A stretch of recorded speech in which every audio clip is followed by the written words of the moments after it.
Okay, so the very first thing I did was I measured the dimensions of this pillow because I want my new pillow to be exactly the same. So we've got a cross stitch piece in the center, and then there are two borders. You know, there's a white contrast and then a pink contrast on each side. And then let me flip this over. The back is held shut with an envelope closure.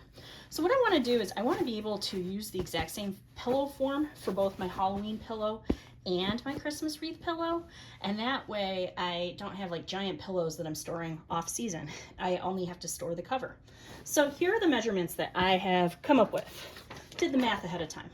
So I measured the center cross stitch panel on my Christmas wreath at 12 inches. And so that's what this is right here. So we got 12 inches on each side. Now what we do have to do is we have to add a seam allowance, and I'm going to go ahead and do 1/4 inch seam allowances on all of these pieces. So I've written all my numbers down, and now it's time to make the cuts. Let me show you the fabric I picked out. So here's the Halloween wreath. And then I've just freshly pressed some of this fabric. So for the fabric that is going to go right next to the edge of the pillow, I found this Ruby Star Society print that has little X's on it. I actually bought a lot of Halloween prints because I was going to do all Ruby Star Society Halloween prints for this. But then the Frosted Pumpkin Stitchery ended up releasing a spoon flower pattern that coordinates with this perfectly. And let me just fold it so I can show it to you. So this is the spoon flower print. And as you can see, I don't want to cover the whole cross stitch here. There are the frogs and all the pixie sticks and all of the little candies and the candy corn. So this fits perfectly. I want this to be the back panel for the pillow and then the outer border. So I'm hoping I have enough fabric. I have 2 1/4 yard cuts.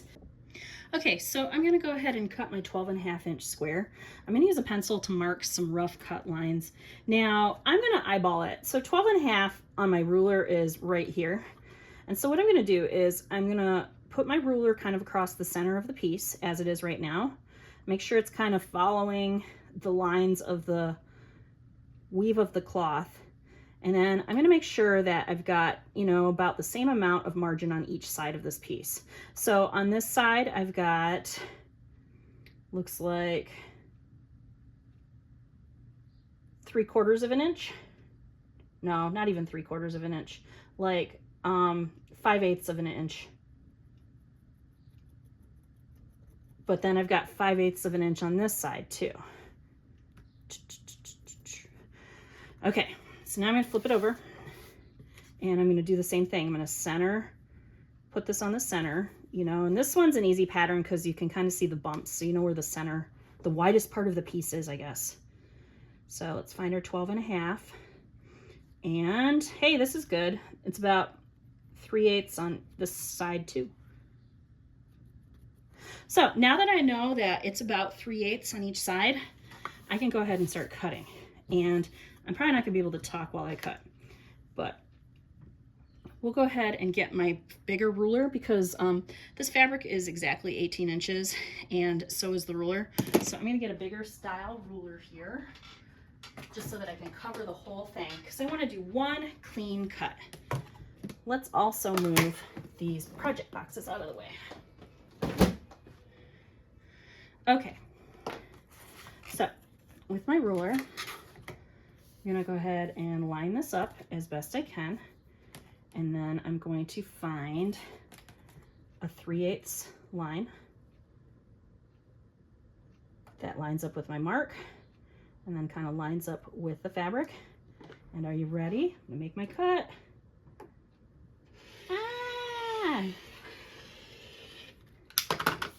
There we go. First cut. We're committed now.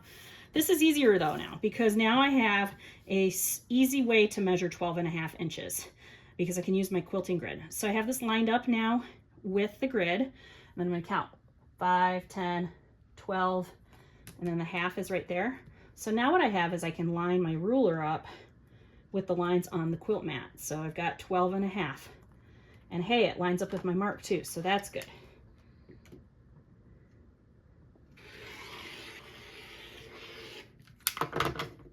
Oops. Sometimes if you don't push hard enough and your blade is on its last legs, last gasp. You gotta redo that part of it. So, okay, there we go. This is scary how close it is to the stitching, but I'm going to be doing a quilting line that is 1/4 inch on each side, and it's gonna look really nice. So now what we're gonna do is we're gonna cut our fabric. So I've got my cutting list here. Now what I would recommend you do is you cut the biggest pieces first, and then you cut the little strips last. So the biggest pieces I actually have to cut are the backing pieces. And let me see. So I kind of was doing width of fabric. Let's see how big this fabric is. So it's about 21 inches. So 21 inches is gonna be the size we need on that side. And then we need 13 inches up. So first thing I'm gonna do is I'm gonna square it.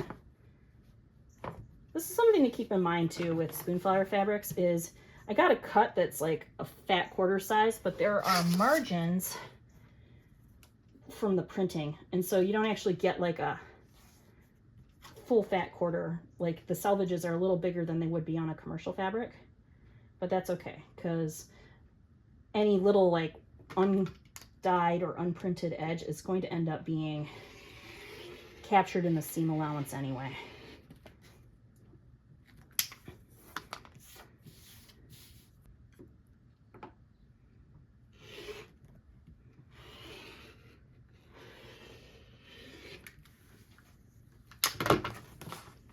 Okay, so this is one back piece of the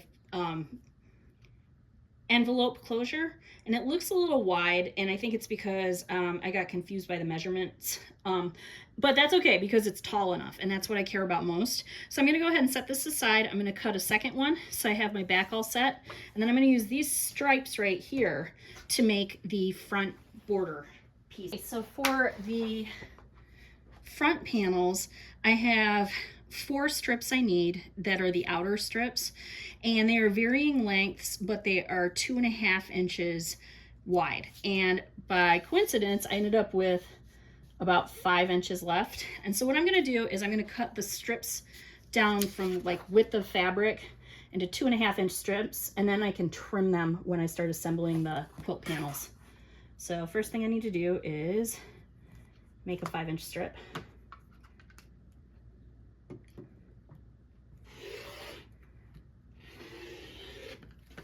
Now I could have done this by putting both pieces of fabric on top of each other, but I'm not going to right now because I already started.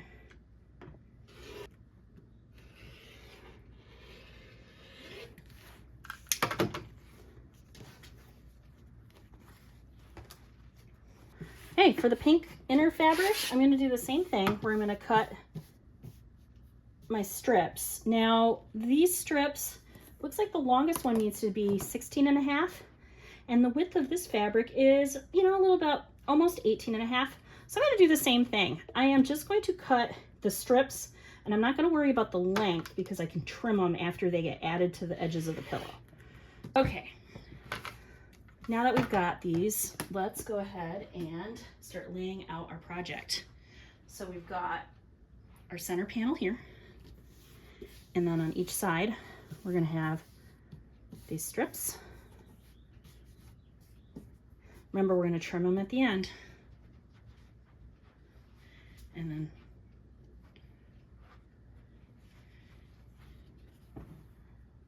then after that, we will have these other strips. Now these strips, the fabric is directional. So what I'm going to do is I'm going to make sure that the top and the bottom pieces are facing up, you know, so that we don't have like an upside down piece. I thought about just making it like they're facing outward the whole side or the whole piece, but I'm not going to do that. And then I'm just going to do the same on this. I'm just going to have them all facing the same direction. That is definitely a personal choice. So that's our pillow front. It looks huge right now because we have to account for all those seam allowances, and that's actually where I get in a lot of trouble. Sometimes I don't account for seam allowances and then I cut my fabric too small. But what we're going to do now is we're going to go ahead and just start piecing it and then see how we get. Okay, let me describe my setup a little bit. You are right next to my machine. Here I am. Hi. So, and right next to me, I've got my pin cushion and I've got my scissors that I set down somewhere. And then directly to the right of me, I have my ironing board with my iron, because between each of these sewing steps, we're going to want to press our seams so that they are nice and neat. So I've gone ahead and I've pinned 2 strips of fabric to this piece. I've pinned on the right and the left hand side of the centerpiece. The right sides of the fabric are together. So because I cut these strips long, I am going to go ahead and just pin them so that they overlap the edge and there's a little extra. So here is the edge of the fabric here, and then there's probably about ½ an inch of extra fabric there, and then the rest of the strip is on the other side. I've gone ahead and I've pinned both sides because I'm just going to go ahead and do all the seams at once for this set, and then I'll press it and then I'll do the rest of the seams. Now my machine has a 1/4 inch foot on it. That's not for this project, that's just for something else I was working on that has a lot of stretch to it, but that's convenient for me because I have 1/4 inch seams, so it's going to help me line it up so that it's easy to go. So ready? Let's do some sewing.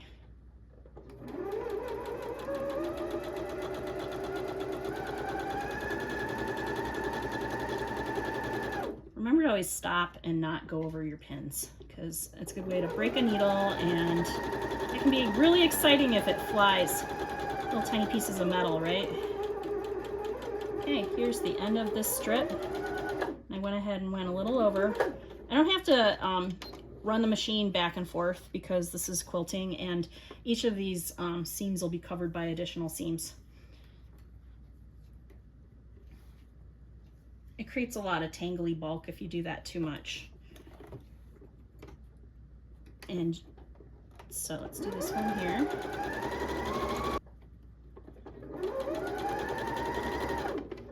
Okay, and now we're going to take a look. Sometimes you'll get little threads trapped, but you should be able to pull them off. So this is looking pretty good. So what I'm going to do is I'm going to go ahead and press the seams. When I press the seams, I'm going to press them outward toward the outer edge. That way I don't have ghosting, because this fabric here is, you know, you can kind of see the behind it because the weave is looser.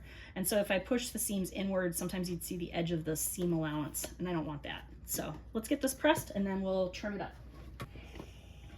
This is kind of a tight spot for sewing, but it works and it's easy to pick up at the end of the day. Okay, so can you even see this? Okay, so I have both the side seams done and it's been trimmed so that it's flush again. So now I'll just move my machine out of the way so I can show you how I pin these. Whoops, I'm on the fabric. So now what we're going to do is we're going to line this up with the top edge. And this fabric is not directional, so I don't have to worry too much about making sure things are the right direction here, I guess. Then you're going to pin. I always just start on one side and then just smooth the fabric and then pin to the other side. And once again, I'm overlapping the edge of the strip so that I can trim the edge at the end. Okay. Now this, you have to be careful that the seam that you just did stays in the direction you want it to be. Sometimes it gets caught on this metal plate and wants to flip over, but I can kind of feel it as I'm going through, and it looks like I got it.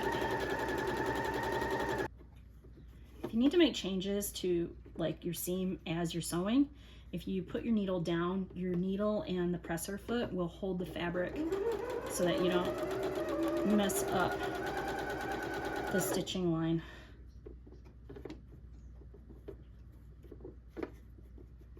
What's the opposite of a pro tip? Amateur tip for you.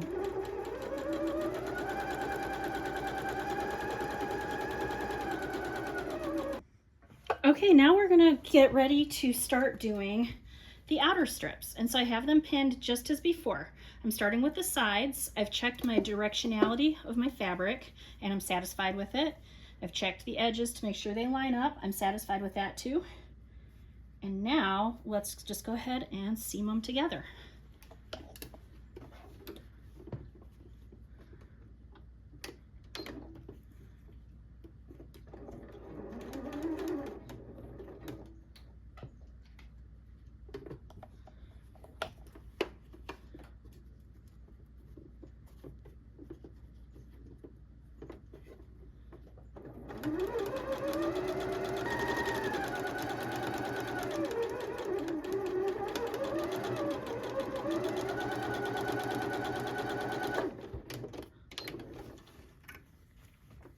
there.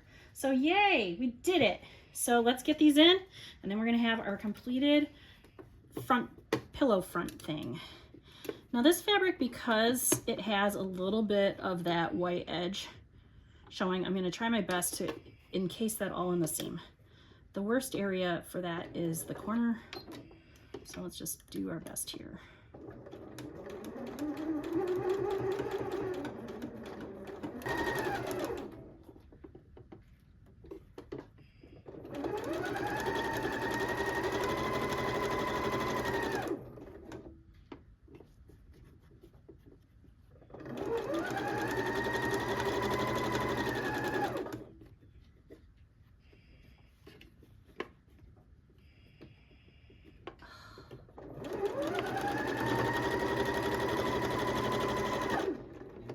Yay! Okay, let's press it. Okay, so to prepare the back panels, I would like to roll the hems. So I have this, and I have pressed in a 1/4 inch, and then I've pressed in another 1/4 inch, so 1/2 inch total. And these are gonna be something that I just run through my machine, and I'm gonna use a top stitch. So I'm gonna change my stitch length to like 3 millimeters. And I'm just gonna do a top stitch along the center of this fold, just to kind of create a finished edge. Come on. Okay. Let's try that again.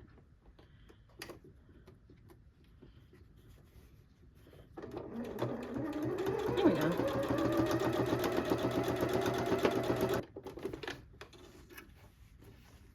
Okay, good. I got some finished edges on our back envelope panels. I'm going to go ahead and change the bobbin, and I gotta clean this out, but I'll get the little dusty I can see. Okay, so I have a completed quilted panel, and it is the dimensions I need to fit my pillow. And then I also have prepared 2 panels for the back. Now I have rolled the hem and top stitched it down. So here's the top panel, and then here is the bottom panel. And the last thing I did was I cut a piece of fusible interfacing that's roughly the same size. I'm going to put this on the back of my cross stitch panel just to keep all of the threads kind of encased. And so that's going to be the first thing I do, is press the interfacing to that panel, and then I'm going to start pinning this out so that I can make it a pillow. Okay, so when we do this 1/4 inch seam, we're going to try to make it like what I would call a scant 1/4 inch, meaning that we are just gonna go maybe a little inside a 1/4 inch, because what we're gonna do then is we're going to flip this all inside out, and we're gonna go over these seams again to encase all of the raw edges. So I've changed my machine foot away from my 1/4 inch foot to just my standard machine foot, just because I have a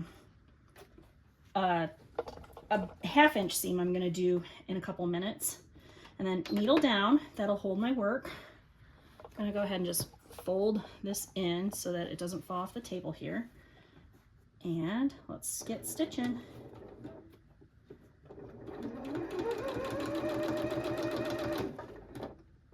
Don't go over your pins though, you'd be sad.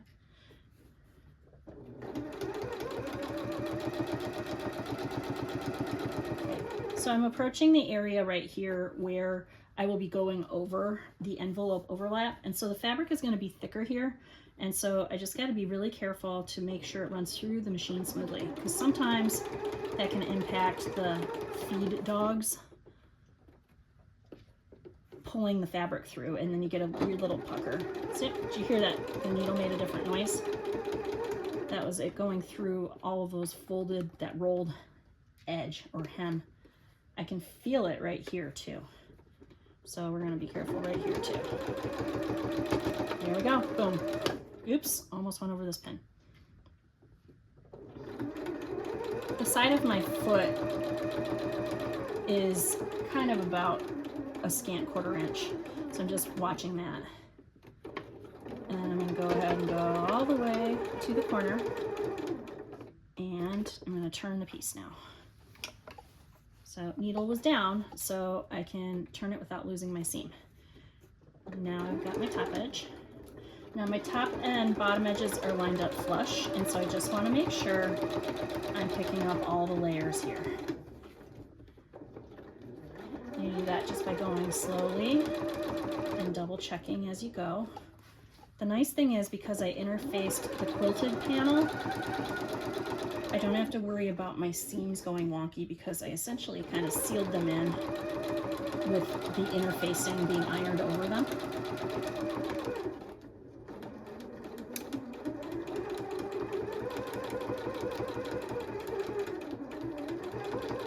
Okay, hitting another corner here.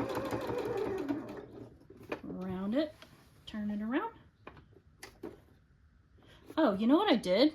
I forgot to change my stitch length. It's still at 3 instead of 2.2. Do you know what? No worries. This is an inside, kind of essentially a basting seam. And so I'm just gonna flip it now, and it's gonna be our little secret. No one will ever know. Okay, and then when you get to the end, just close it up. Boom. So now all 4 edges are fully stitched together.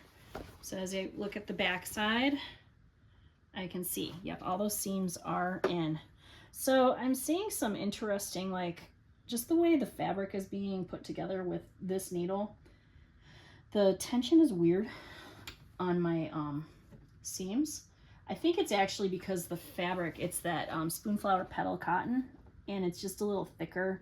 And maybe my needle is just maybe a little too, like, not the right style needle. Who knows?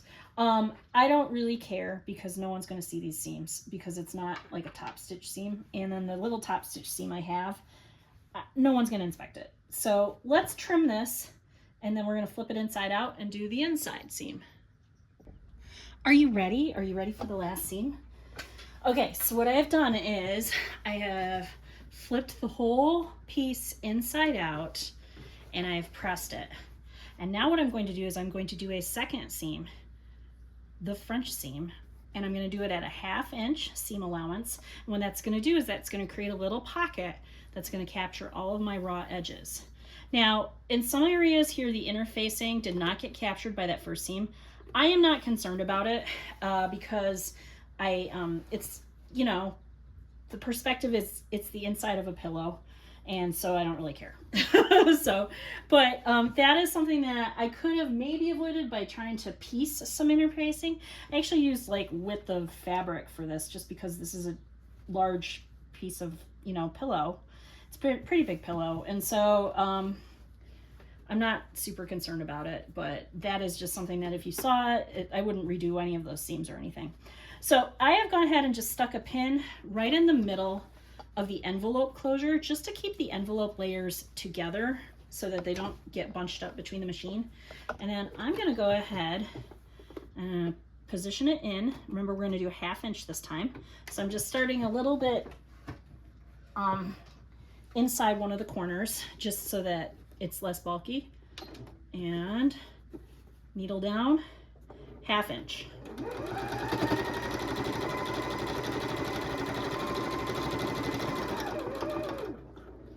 Okay, 1/2 inch.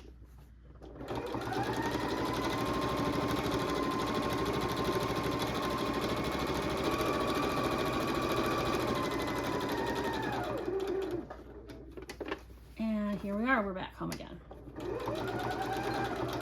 Secure it by running it back and forth a couple times. And we got a pillow top. Let's flip it inside and out and see how it looks. This is so exciting.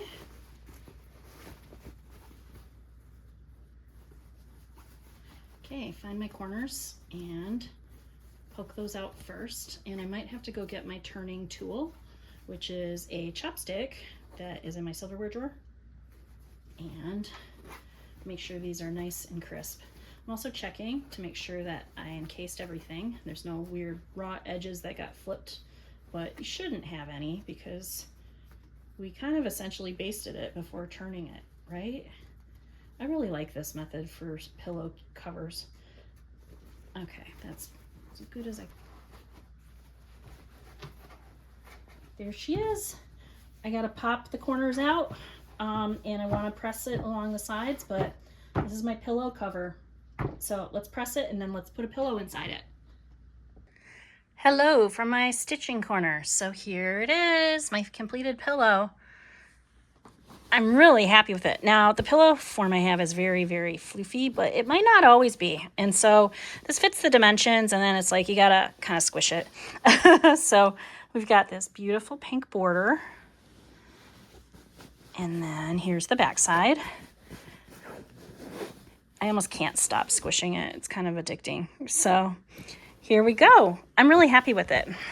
So I've got that, and then I have the slip cover for the Christmas wreath right here. This is a lot floppier than the other one because of not having the interfacing. And also the commercial cotton is just thinner, I think, than the spoonflower. But I'm happy I used the spoonflower fabric. It's got a nice finish. So very, very pleased.